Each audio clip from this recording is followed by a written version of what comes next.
Assalamualaikum warahmatullahi wabarakatuh. Izin memperkenalkan diri, nama saya Tiara Putri Amrina dengan NPM 22411034 dari kelas manajemen 22A. Di sini saya akan menyampaikan materi 5 dan 6, yaitu tentang perencanaan sumber daya manusia. Saya akan menjelaskan apa itu pengertian perencanaan SDM. Perencanaan sumber daya manusia adalah proses sistematik untuk meramalkan kebutuhan pegawai dan ketersediaan pada masa yang akan datang, baik jumlah maupun jenisnya, sehingga Departemen SDM dapat merencanakan rekrutmen, seleksi, pelatihan, dan aktivitas yang lain dengan baik.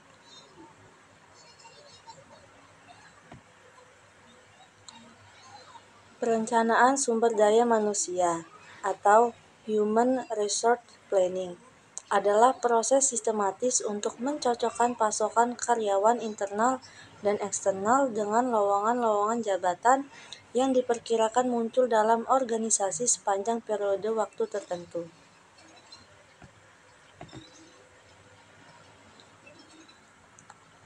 Apa sih yang dimaksud dengan perencanaan SDM?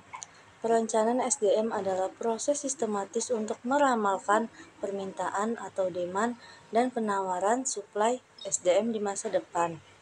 Tujuan perencanaan SDM adalah menentukan jumlah SDM beserta karakteristiknya masing-masing ataupun usia, pendidikan, keahlian, sifat, dan sebagainya yang dibutuhkan organisasi untuk mencapai tujuan strategik, operasional, dan fungsional.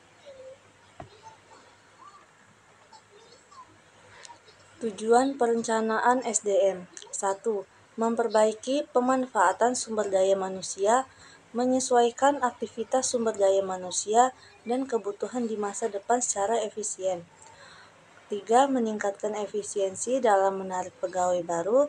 4. Melengkapi informasi sumber daya manusia yang dapat membantu kegiatan SDM dan unit organisasi lain.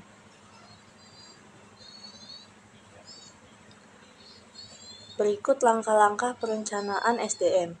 Yang pertama, menganalisis faktor-faktor penyebab perubahan kebutuhan SDM. 2. Peramalan kebutuhan SDM. 3. Penentuan kebutuhan SDM di masa yang akan datang. 4. Analisis ketersediaan atau supply SDM dan kemampuan perusahaan. Dan yang kelima, penentuan dan implementasi program.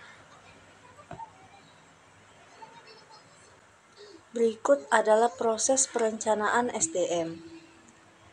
Yang pertama, yaitu peramalan kebutuhan. Peramalan kebutuhan atau recruitment forecast adalah aktivitas penentuan jumlah, keterampilan, dan lokasi karyawan yang akan dibutuhkan organisasi di masa mendatang dalam rangka mencapai tujuan-tujuannya. Peramalan tersebut mencerminkan berbagai faktor, seperti mencerminkan perencanaan produksi dan perubahan produktivitas. Kemudian peramalan kebutuhan ini akan menentukan besarnya permintaan akan SDM atau the demand for human resource.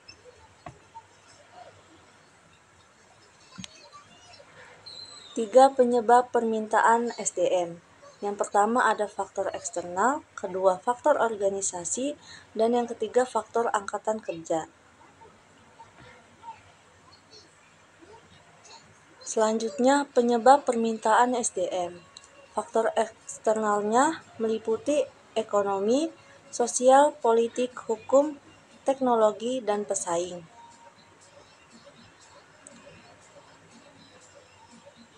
Faktor organisasionalnya yaitu rencana strategik, anggaran, ramalan penjualan dan produksi, perusahaan baru, desain organisasi dan jabatan.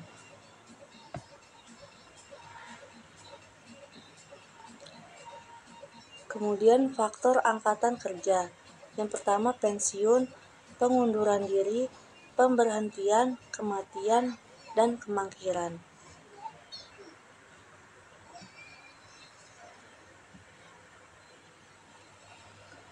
Peramalan ketersediaan.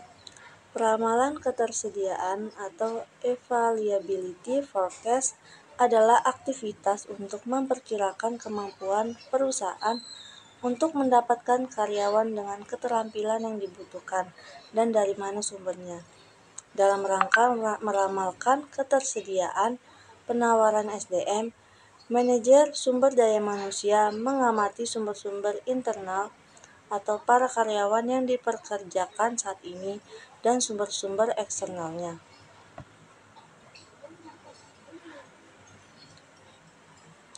Metode peramalan kebutuhan SDM. Yang pertama, Zero-Based Forecasting. Ini menggunakan tingkat kekaryawanan organisasi saat ini sebagai titik awal untuk menentukan kebutuhan penyediaan staf di masa depan. Kedua, Bottom-up approach. Setiap level yang berurutan dalam organisasi, mulai dari yang terendah meramalkan kebutuhannya, hingga akhirnya menghasilkan ramalan agregat mengenai karyawan yang dibutuhkan. Ketiga, Ratio Analysis. Pendekatan ini menentukan perbandingan antara jumlah sumber daya manusia yang dibutuhkan. Keempat, Simulation Methods. Teknik peramalan ini melakukan eksperimen mengenai situasi nyata menggunakan model matematis. Analisis ketersediaan disebut supply, SDM, dan kemampuan perusahaan. Memperkirakan ketersediaan sumber internal yaitu proses pemeriksaan tenaga kerja yang ada, jumlah dan jenisnya.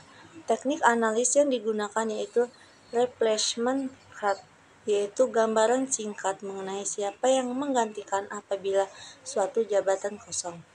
Ada tambahan catatan tentang informasi calon pekerja yang disebut replacement summary, yaitu daftar kemungkinan pengganti untuk setiap jabatan.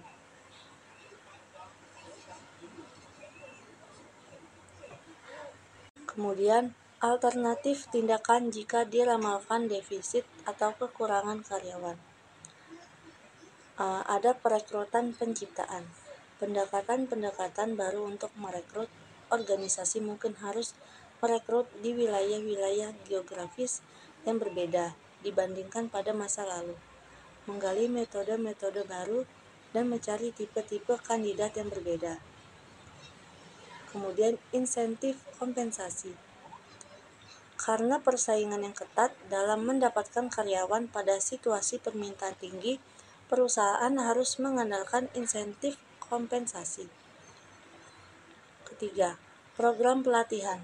Program pelatihan khusus ini diperlukan untuk mempersiapkan orang-orang yang sebelumnya belum mampu bekerja agar dapat mengisi posisi-posisi dalam perusahaan. Terakhir, standar seleksi yang rendah. Memperendah standar-standar kekaryawanan agar cukup banyak orang tersedia untuk mengisi jabatan-jabatan. Alternatif tindakan jika diramalkan surplus atau kelebihan karyawan. Meliputi penarikan terbatas, mengurangi angkatan kerja dengan tidak mengganti para karyawan yang keluar. Kemudian pengurangan jam kerja. Perusahaan juga bisa menanggapi berkurangnya kebutuhan beban kerja dengan mengurangi jumlah total waktu kerja. 3. Pensiun dini. Mendorong karyawan untuk pensiun lebih awal dengan total paket uang pensiun yang cukup menarik. Keempat, perampingan atau downsizing, juga dikenal sebagai restrukturisasi, dan right sizing pada dasarnya adalah kebalikan dari pertumbuhan perusahaan dan menyarankan perubahan sekali waktu dalam organisasi dan jumlah karyawan yang dipekerjakan. Biasanya, baik struktur organisasi maupun jumlah karyawan dalam organisasi tersebut menyusut. Demikian presentasi dari saya. Maaf bila ada salah kata. Saya akhiri. Wassalamualaikum warahmatullahi wabarakatuh.